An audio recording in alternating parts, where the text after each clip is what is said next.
Hello again, everyone.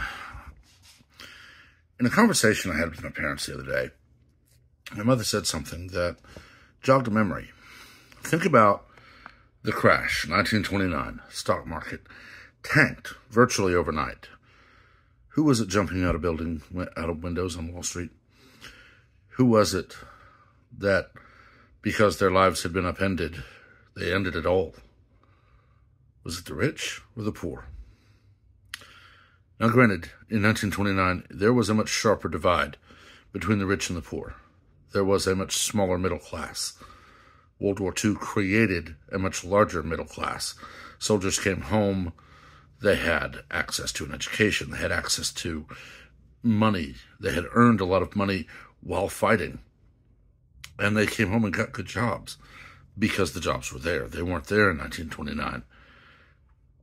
But we're staring down record inflation. Unemployment is still not where it should be. Gas prices going up. The cost of living is far higher than many people can remember in their lifetime. It's pretty much only the boomers, my parents, who can remember anything similar. I'm told I went to the gas station with my mother in the late 1970s during the gasoline rationing, although I was 2.5 when the 1970s ended, so I don't remember it. But my parents had to go on their given day to fill up their car. My father driving roughly 25, 30 miles one way to get to his job as a railroad engineer for Santa Fe in far north Dallas-Fort Worth. They didn't live anywhere near it. It wasn't until about 1983 that everything really started to turn around. Reaganomics wasn't just an overnight thing. Once Reagan got in, elected late 1980, it wasn't until January of 81 that he took office. And it still took him almost a full 2 years before anything began to turn around. And granted, Reaganomics definitely worked. And by the end of the last year of his presidency, 1988, people were all in a much better position than they had been 8 years previously. But think about your life right now. If you were unable to go to the store to buy milk, eggs, bread, meat, and so on, how would you eat? If you don't have gas in your car, can you still do your job? If you don't have power, can you still do your job? Now, granted, if it hits anything nearing what happened in 29, we're probably not going to see a lot of people getting repossessed or evicted because, well, the banks are going to be out of business too. And, well, it's hard to evict somebody when the lien holder doesn't exist because they went out of business. There are people like myself and my parents and my brother and sister-in-law and my nephew and my niece-in-law where we don't have a mortgage.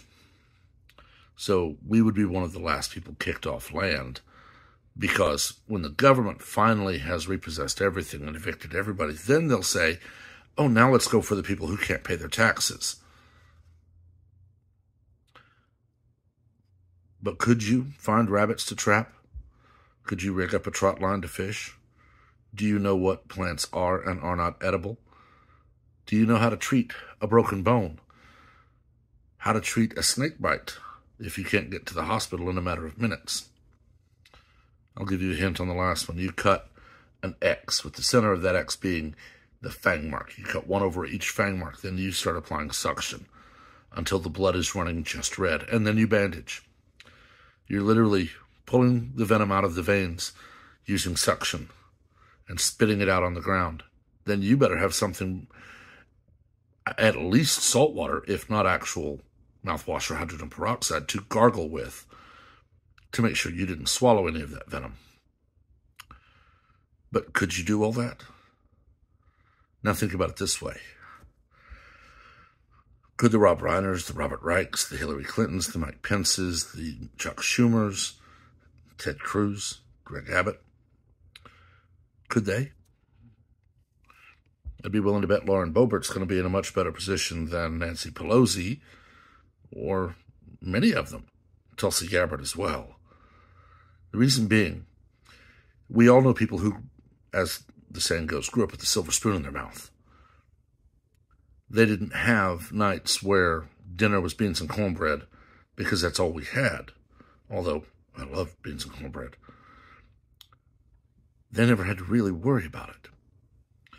And they grew up without having to know what it is to eat once a day or eat very simple meals.